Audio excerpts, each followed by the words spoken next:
Welcome back, everyone. Guys, before we start our next presentation, I'd like to introduce Ben Windsor from Gallagher. As I said earlier, Gallagher is sponsoring this conference stream, and with their support, we can continue to bring these great presentations to you today. Over to you, Ben. Thanks, Luke.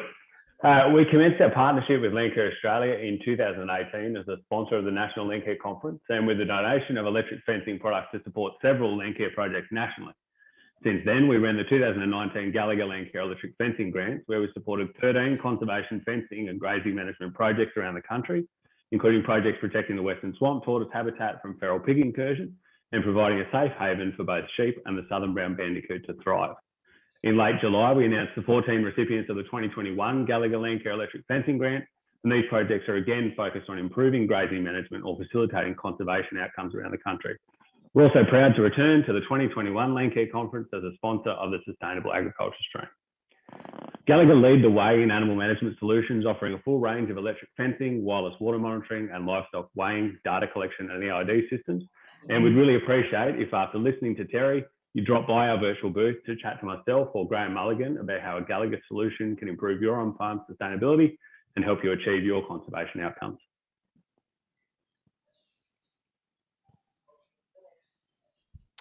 Yeah, thanks for that, Ben. And I'll just reiterate, guys, I'm sitting in this room and it's pretty quiet. It's just the IT guys and the other sessions running. There's no audience here, and the guys are sitting in the virtual booth over there ready to say good day. So go and see Ben and Graham in the Gallagher booth and the other exhibitors and sponsors as well, and connect up with your local territory manager. Okay, guys, moving on to our next presentation.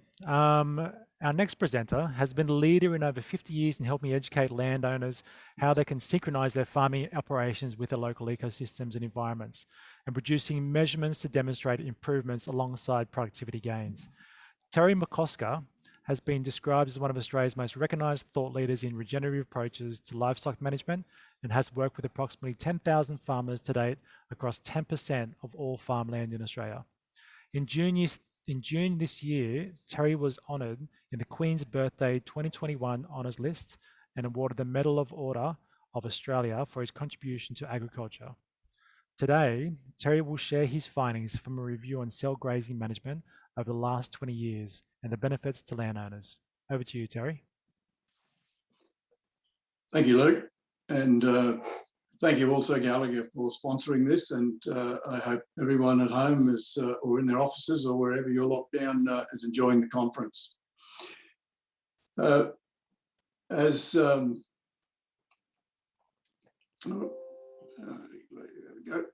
we go.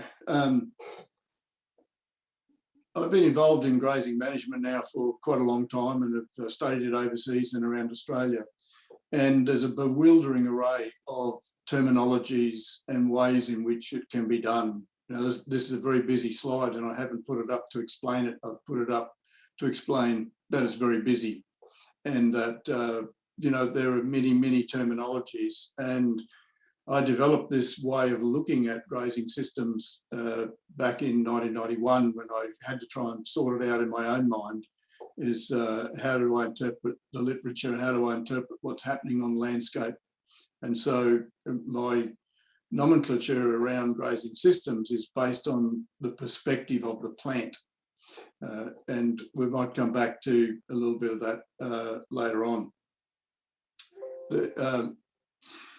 So what I want to explain now is we've dived into a data set created by Maya Grazing. So there's 5 years worth of records from properties all over Australia with a very broad range of grazing systems, everything from almost continuous grazing right through to rotational resting, rotational grazing and time-controlled grazing, and lots of levels of intensity all around the country. What this data set allows us to do is to dig down right down into every graze, and in this data set there was 3.6 million days of grazing that we started to look at. We can get down to the rest periods, the stock density, a whole range of information right across Australia. And so the data that I'm going to present has been put together by Peter Richardson and Bart Davidson from Maya, and thank them for the tremendous effort in trying to mine something from a very large database, and a complex database at that. So one of the first things that popped out was that as paddocks are subdivided, grazing yield increases. So this data set here was based on looking at every paddock that had been subdivided over the last 5 years from the national data set, and looking at what happens to the yield of those paddocks subsequently to that subdivision. So of the paddocks that had been subdivided, you'll see there was the average paddock size initially was 96 hectares, and those have been divided into 3 on average across the database. And of course, density has gone up by about 3-fold at the same time. But yield has increased 26%, and that's right across the data. So that means that there is a whole range of grazing systems involved in that. So there's very low intensity, there's right through to high intensity, low rainfall, high rainfall, a lot of variability in that. So right across that, that's a 26% increase in grazing yield, and that's grazing yield measured against rainfall. So in this particular data set, we've used DSE days per hectare per 100 mils of rainfall. So the animal units have been standardised, the number of days grazing and the hectares and the rainfall has been standardised. So that was one of the first things that popped out. Then we started to look at, well, when people start practicing change in grazing management, do they keep it up? Do they intensify it? What happens after that? And this bit of data indicates that over time, as people get the hang of subdivision and those improvements in yield and improvement in performance, they tend to increase the amount of subdivision going on. So you'll see on the left-hand a graph there. We've measured recovery here as recovery ratio. Now, what that means is it's the percentage recovery throughout a year. So a recovery ratio of 0.2 means that a particular paddock is rested for 20% of the year. A recovery ratio of 0.8 rather, means that that paddock has rested for 80% of the year. And the interesting thing is, so this is a group of paddocks that were where we had data in 2016, and we looked at exactly the same paddocks again in 2021. So 5 years later, looking at what's happened to practice. And you'll notice that the number of grazers with low recovery ratios, in other words, basically less than about 50% recovery, have disappeared out of that same data set. And also what's happened is that more and more of those graziers and those paddocks have actually been split up, and the intensity and the stock density has been increasing over time as people intensify. So what this is showing is that once people get the hang of this kind of adoption and practice change, then they're likely to continue with it. And that is a useful finding.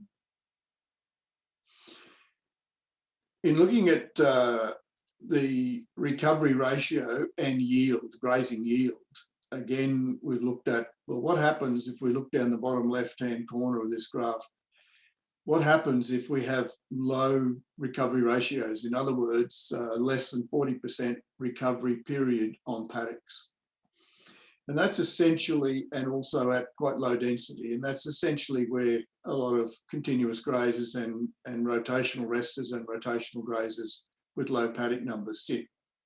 The average yield across the database there was 22 stock days per hectare per 100 mils. So we've changed the numerology here to a large stock units. So this is now in basically a cattle unit, standard animal large stock units per hectare per 100 mils.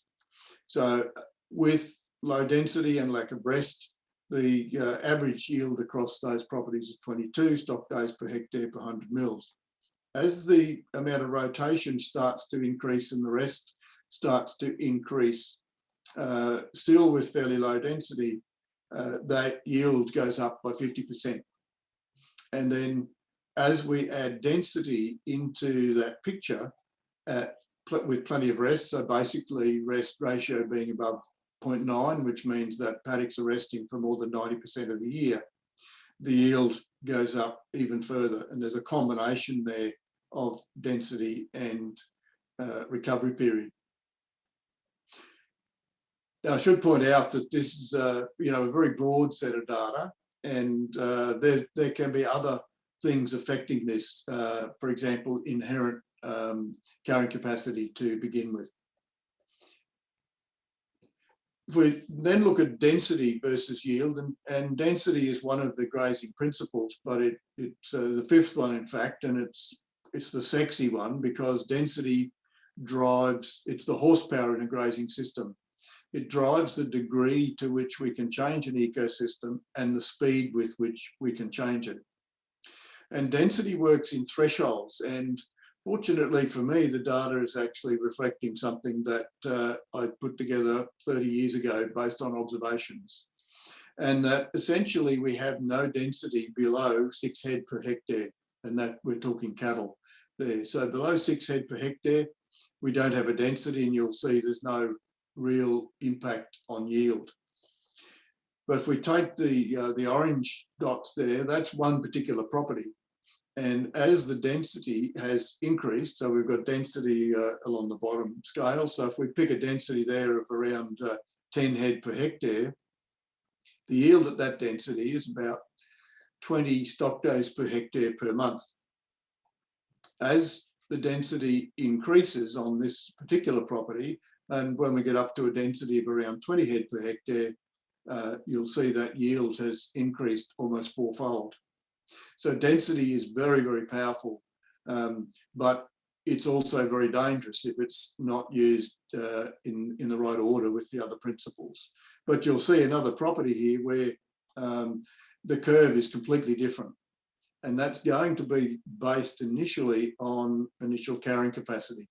So it's very hard to increase density where your inherent carrying capacity is very low. So there's a bit of an interaction there.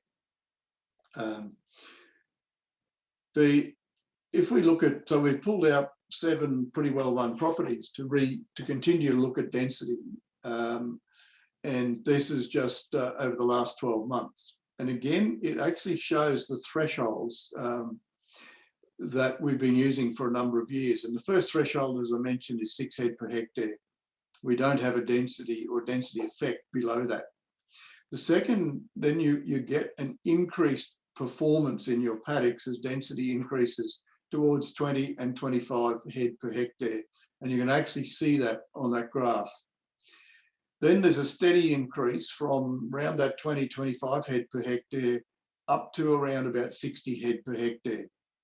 And from some of the measurements and some of the economics that we've done, while there's an increase here in the data in yield, in stock days per hectare per 100 mils, as density's gone beyond that, sometimes the cost benefit of increasing that density beyond 60 head per hectare is really not worth it.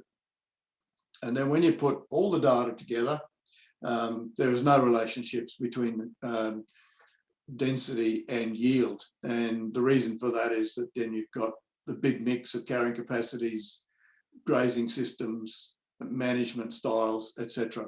And so it gets really messy once you start trying to aggregate across the data. And I think one of the things that really popped out for me in looking at this very large data set, it's the first time we've had an overarching data set like this to work from. And that is that there's extreme variability. You've got individual managers managing their business, managing their landscape, managing their livestock, managing prices. There'll be different reactions going into a drought. There's different reactions coming out of a drought. We've got, we've just come out of a drought, and most of our data is showing that people are understocked. And the reason for that, obviously, is the price of livestock. So there's an incredible complexity within the whole system. And I think, again, one of the things that's popped out for me is we've been trying to use simple correlations to find relationships within a very complex database. And what this says to me is that we've actually got to start looking differently at the data and using different techniques. And I was reminded of a model that Professor Stuart Hill told me about many, many years ago. And that is that there is simplicity, and above simplicity, there is complexity. But beyond complexity, there is profound simplicity. And if we look at those three levels, if we try and operate a grazing business from the level of simplicity, we're likely to get ourselves into some real problems because we're not dealing effectively with the complexity. But the complexity is too great for us to delve into that. And I believe that this is one of the areas where there is such a big difference between some of the papers that have been written about around grazing management and what's happening on grazing properties, because the landowners are dealing with complexity. And whereas when you get into a simple experiment designed to try and find one or two things, it's not dealing with that complexity. But a farmer or landowner has to actually get to be able to deal with complexity at a level of profound simplicity. So the question is, how do you actually do that? And I believe it's through principles. And the progress, one of the progresses that we have made over the last 20 years is developing a set of principles and really fine-tuning and testing these principles across a broad range of ecosystems. And these are now, I think, very stable. And the first of these is plan, monitor and manage. So that's about the management. And the rest of these principles don't happen if they're not being managed. The second principle is we've got to adjust the rest period of plants to suit the growth rate of the plants. The third is matching stocking rate to carrying capacity. We can do that across almost any grazing system. We've got to manage livestock effectively, and that's a very large principle, and that involves, things like reproduction, nutrition, animal stress, water, distance walk to feed, and a whole range of influences within a grazing management system as well. We need to manage for maximum stock density for minimum time, and this is the density piece.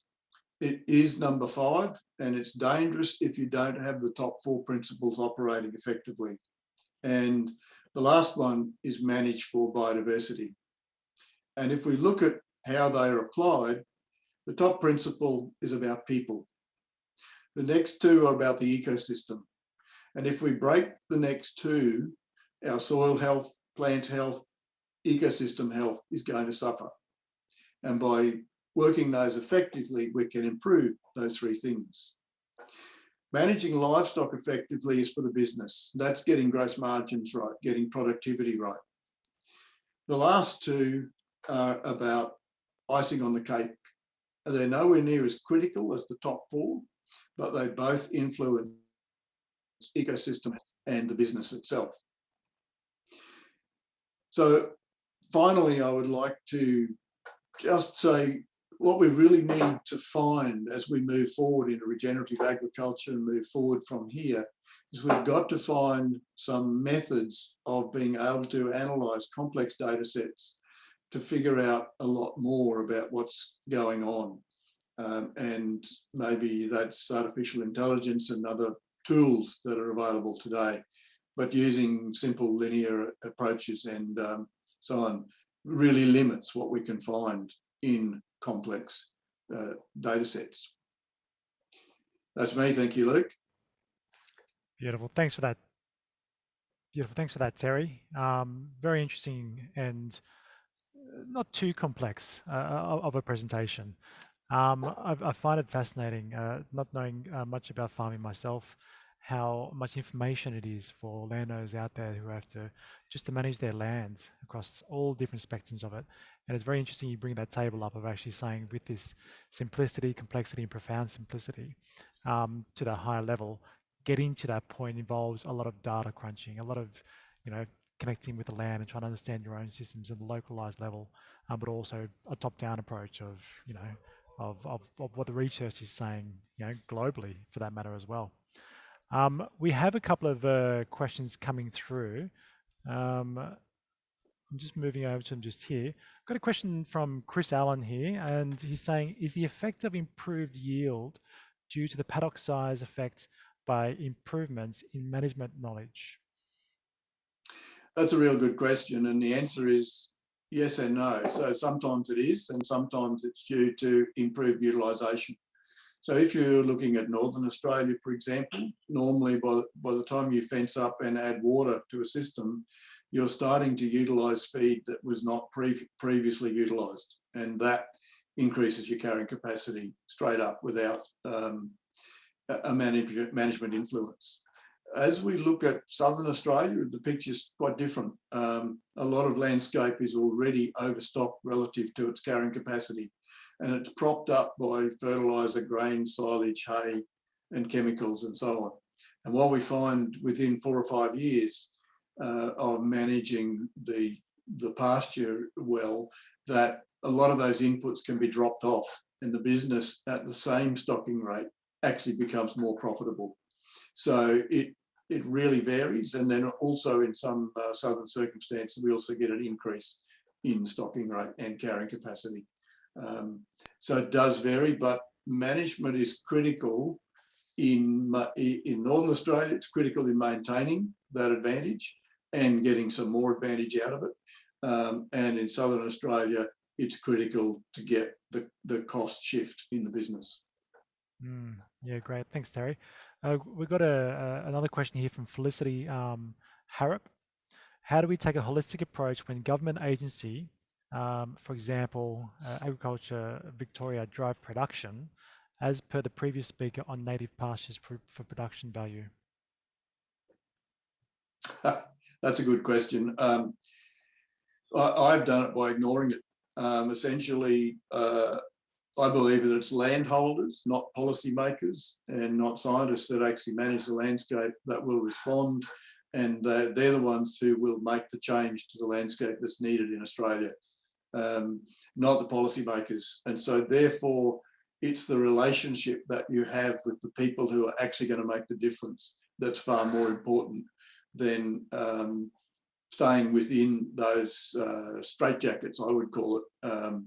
And you're absolutely right that there is too much focus on productivity and not enough focus on balancing what the 4 pillars that we work with, and that's the ecosystem itself, production, profitability, and the people, and the well-being and the health and happiness of the people. Yeah, you're right there, Terry. One of the things in a complex system, obviously, you have a lot of push and pull from all different angles, and you get this sort of these drivers. And you're right, you got to concentrate what's the most important thing at the end of the day for you to achieve the goals you want to achieve as far as the localized aspect. We've got a question here from Danny Pentongill. First, he says, "Thanks, Terry, for your presentation. Was there a common theme that prompted landowners into moving to high DSE and more paddocks? For example, disaster, drought, education, tech, and systems based on management, etc." Thanks, Danny. The reason in our case is actually education. It is knowledge, and I've been in this game now for a very long time, and we've been teaching ecology to farmers and graziers, just basic ecology, and linking ecology to production. And I've found that linkage is what turns the most number of people on over the most number of years. When landowners and managers actually grasp that you're not just managing a piece of land or a piece of dirt, you're managing an ecosystem. And if you manage that in the right way, it will respond and it will reward you. And I think that to me has been the biggest piece in making these shifts. And then it's a matter of starting off slowly, and as people get confidence, and that's essentially what the data showed, that as people get confidence with low level grazing systems and some change, then they will gradually increase the intensity and the effect of it. Okay, we've got time for a couple more questions. We've got a question here from Linda Kavanagh. What's the relationship between density, rest, and biodiversity? So density can only be achieved by increasing paddock numbers. And it can't really be achieved. Getting above, you basically need to be up in that 20 to 25 head per hectare threshold on cattle. And the equivalent of that is a couple of hundred sheep per hectare. So getting up to that threshold in some areas with low carrying capacity is not possible, but in areas where you've got reasonable carrying capacity, that's possible. So the first thing is increasing paddock numbers to get the density up. Now, what density does is it distributes dung and urine more evenly across the paddock. It also distributes grazing more evenly across a paddock, and it overcomes patch grazing to a large degree. And by working more of the paddock more effectively, we find that biodiversity increases. So it's certainly not uncommon for us to getting some really high successional grasses back into landscapes within 4 or 5 years. For example, Mitchell grass coming into areas where I never ever thought Mitchell grass would grow. Kangaroo grass coming back into landscapes where it hasn't been seen for a very, very long time. Giant oats, for example, coming into country where it hasn't been seen for 60 years.